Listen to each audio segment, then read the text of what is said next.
Hey, y'all. That's what we say here in Texas.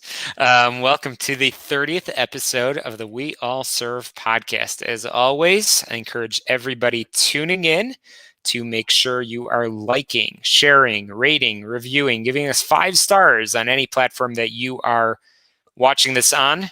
And 5 friends. 5 stars or 5 friends. You know what? We deserve it. We deserve it. 30 episodes, man. 30. That is freaking awesome. So I didn't want to share a platform with anyone today. I just said, we're doing our 30th. This needs to be significant. There's a monumental moment. We didn't give up, and people are excited and listening in, and that's exciting, man. So that's why you've been drinking all day. Mostly, and edibles. Edibles. Okay. Yeah. I cannot talk about that because I am in a place where we don't do things like that. That has not yet been legalized federally. So you do what you want to do in Illinois. I ain't doing it over here. How about that? I'm supporting my local economy. There we go. You certainly are. I actually was just reading some of the articles about how much it is supporting the economy. So that's pretty cool. Yeah. That's good. Well, either way, it's good to be back with you, brother. So, how was your weekend? I was about to say, how's your week been? Because it feels like it's been an entire week. I know, man. It has. It was good. Yesterday, we all went up to Lake Geneva, and they had like the ice castles up there, and they have like this whole Grand Geneva Resort, I think it is, or Geneva National is what it's called. And they have this whole ice castle city, and they have ice slides. And I'm like, dude, just give me the ice chute and the vodka. I know how this goes down. It's going to be great. And they didn't have that. So I was very let down. I understand that. Wow. But next week they have the national competition where they have all the snow statues, and they put a big block of snow, and people come in from all over the world, and they sculpt these magnificent sculptures. And it's all down by the waterfront by Lake Geneva. And you can just go there and go bar hopping and walk around and see all these really, really incredible works of art. That's the second week of February. That's cool. That's very, very cool. So I have a very random question. I was just thinking as you were talking about water and Lake Geneva and snow and all that good stuff. Why? And this is a very, very serious question. Why would somebody pick the Coast Guard over the Navy? Oh, first of all, they don't work for Department of Defense. They work for Homeland Security. Is that a good thing or a bad thing? I don't know. I think it's a pretty good thing. I mean, they're pretty high visibility, and Homeland Security is the hot spot. Plus, their mission's different. Coast Guard. When I went through a visit board search and seizure training, you have to have it whenever you take or board a ship or take over a ship or whatever you're doing detaining a ship. Coast Guard regulations, they'll usually fall in that, and it's all the coastal waters around the United States. So if you want to be very involved in homeland defense, Coast Guard is the way to go. Plus, the Coast Guard Academy is an incredible school. They empower their enlisted people to do things at a great level of responsibility, and their tempo. I mean, I give them crap, because we call them puddle skippers and Costies and our little brother, abandoned brother. But those guys work their butts off. And they're actually, chasing down drug dealers, and it's not a lot of bureaucracy. It's get in there and get it done. And the Coast Guard is fantastic. I mean, if I could do it all over again, I would still go to the Navy, but I know what they do. So they have everybody that we do. They have sonar technicians, they have gunners mates, they have rescue swimmers, just incredible stuff. They do a great mission. Oh, check this out. Look what my dad just wrote. There we go. Yeah, the marching song. That's what I was thinking of, the marching song. I have no idea what the Coast Guard marching song is. But I hope that you will let us know. Yes. If I could bring you into this and you can sing, then I'd do it. I just don't know how to do that. Do you know any Coasties that we could bring onto the pod? Yeah, I'll find a couple. Okay, I think we should do that. I'm telling you that we haven't had any Coasties, and we have not had any Guardians. Yeah, Guardians. I was trying to think what that term Guardians is. of the Galaxy. Oh, that's awesome. Guardians of the Galaxy. Guardians of the Galaxy. Oh, we totally have to start with like a trailer before we start that episode. Definitely. And for the Coast Guard, we'll start with like McHale's Navy or something like that. Oh my god. No, that'd be fun. Or the down periscope scene. Oh my god. No, seriously. No, I mean, we've had. I actually was just looking the other day at our sort of numbers over here. So we've had I'll cut the jokes. I'll put it aside. We have had mostly Army guys. After that, it's been Navy, then Marines. I think, have we had any Air Force guys? I think we may have had one. I can't remember. But no Costies, no Guardians or whatever they call themselves. We'll fix it. We got to fix it. And episode 30, we're on a roll over here, and we actually did, and I'm not going to name this, but we actually did have somebody that was scheduled to make an appearance on the show.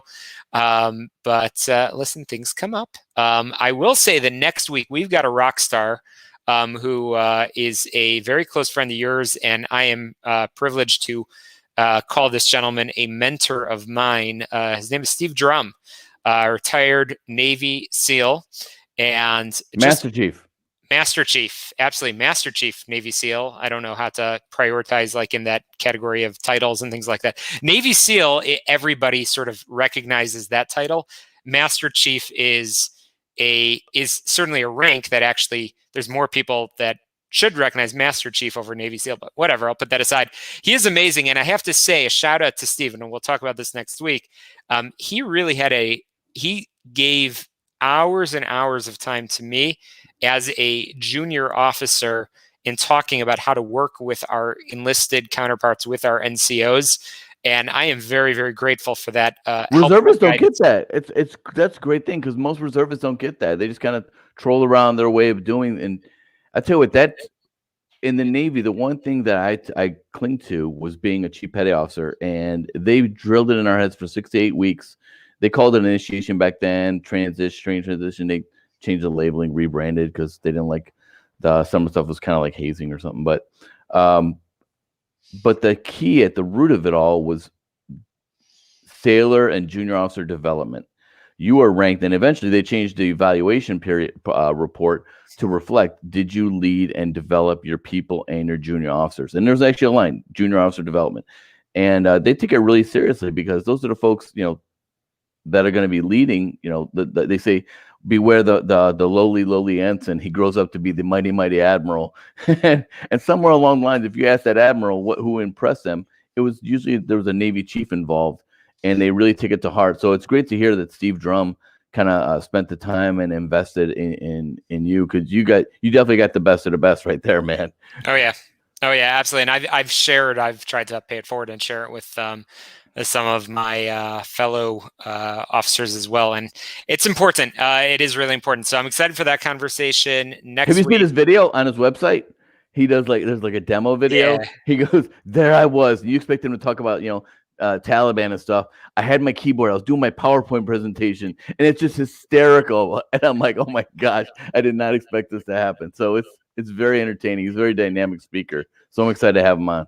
Yeah, so it'll be fun. So tune in next week at this time. So and he's made that transition from military into the business world, and he does a lot of speaking. And it will be interesting to hear how that transition went. Hear some of his stories in service and getting out, and we'll learn a lot from him for sure. And we've got some other awesome guests. So again, always make sure you're clicking like, share, all that good stuff. And it's interesting. You and I were just chatting before we went live about the call of the experiences out and about, and some companies that have military programs. So you are an HR guru, and it's interesting. You and I were chatting sometime over the weekend, and I am of the belief that while there are some awesome companies and some awesome leaders, and I think that we've spoken with the best of the best on this program already, folks like retired Brigadier General Gary Proffitt, Joe Wallace, absolutely, some just totally amazing, inspiring people. Bo Higgins from Amazon. These are the best of the best. I don't see veteran initiatives as often as I would like, and I think that there's you're not really in the space though. I mean, no, I'm not. Yeah, like my LinkedIn feed is just populated with all the things that different companies are doing, like Wind Trust and all these different companies. But the idea that we're tossing around, and we'd love if you guys are listening in, you want to submit feedback, we'd love to hear from you. What we're talking about doing, Shalom and I are talking about doing, is showcasing companies that do it really well. Finding companies that are not just waving the flag, but are actually in there actively trying to recruit military veterans, onboard them right, promote them, build their resource groups, and do it all well and showcase them and say, hey, these are guys that are doing it right. And that way, if there's a knowledge share that people can see, okay, this is what it looks like. This is what a successful program looks like. And here's a value to my company. Hey, I want that. How do I do that? And then we can just connect you with the resource to do that. So Absolutely. If you guys have ideas and you guys have feedback and you would like to see something like that, please in the comment section, email, message Shalom and LinkedIn, myself. We're glad. We want to hear about it. Yeah, absolutely. Send it in. And in particular, I'd love to hear about, have you benefited from a program? Because, it's all about giving shout outs to companies that are doing it right. And if you are a small business owner, I'm really, really interested in, small businesses that are doing something. It could be even, in small numbers. But I have just heard, out where I am right now, I have heard of a couple of really awesome examples of employers doing an excellent job of bringing people in, retaining them, and supporting, and it comes full circle. I can tell you 100% it comes full circle, that level of commitment, and frankly the additional recruiting that is done, because once you bring in one veteran and you do it right, well, actually, I'm specifically highlighting on the reserve and guard side, which I know we've talked about in the past. But when you bring in a reservist, a National Guardsman, and you do it right, I could tell you it will go viral, and you will be able to attract and retain additional folks of that caliber. The top talent. You start creating a home, and that's what a lot of us want, is we want a home. We don't, there's a lot of millennials that bounce around from company to company, and let me get what I need from this company, I'm gonna bounce to this company.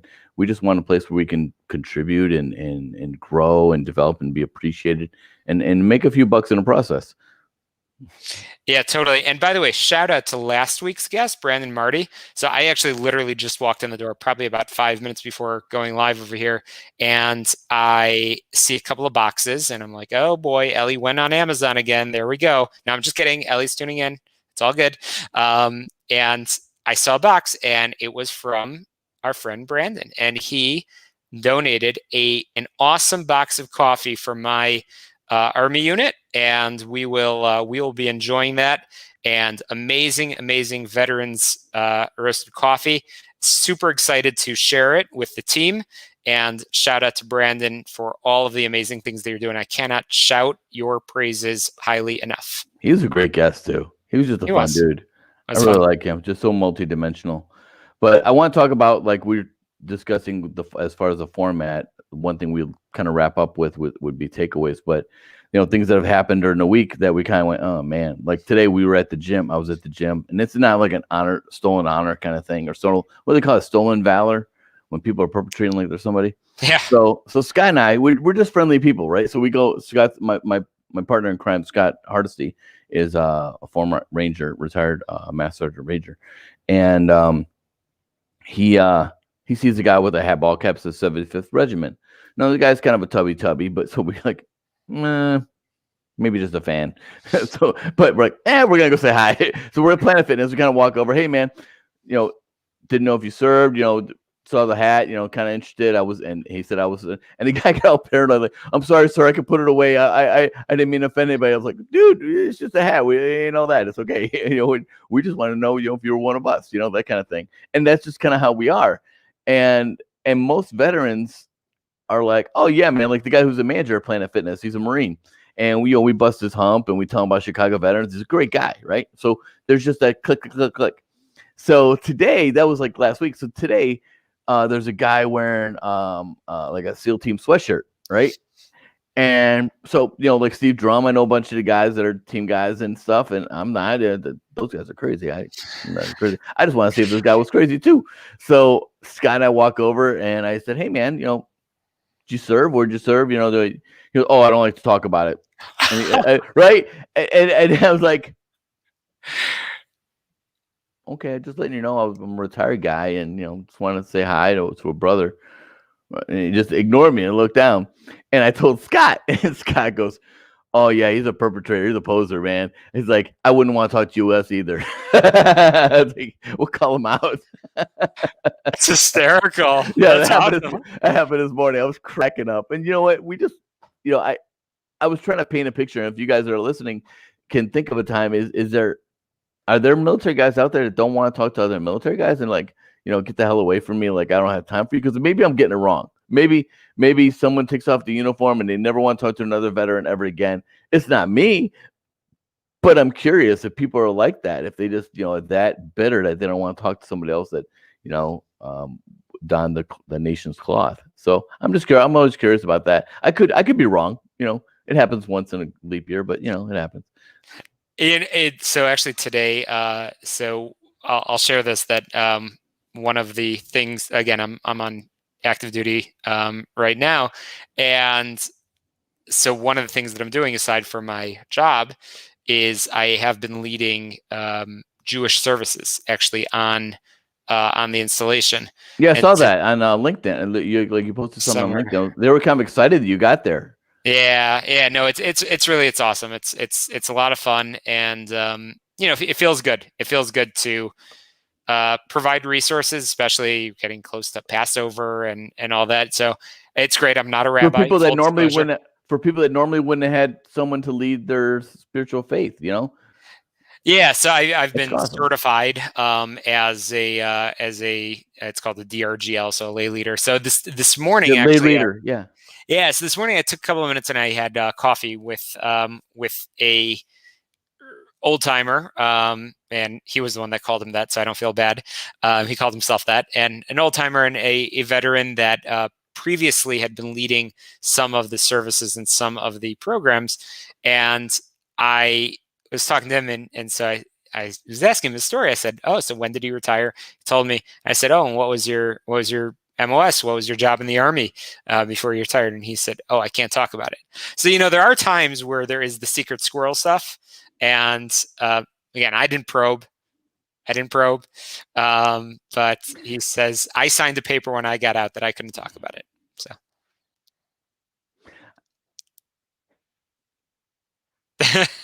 For those of you that are just listening to the audio, Angel has a very puzzled look on his face. I'm like, dude, come on, man. You can't say you're an 06 or an 05 and just leave it at that. I was an 06. It was really complicated. Talk to you later, man. And that's it. It's interesting. I don't know, man. I always have a hard time, but I don't know what I don't know. Me too. Me too. I agree with you. And but then when I was doing marketing, I was telling Scott, when I was doing marketing in Atlanta,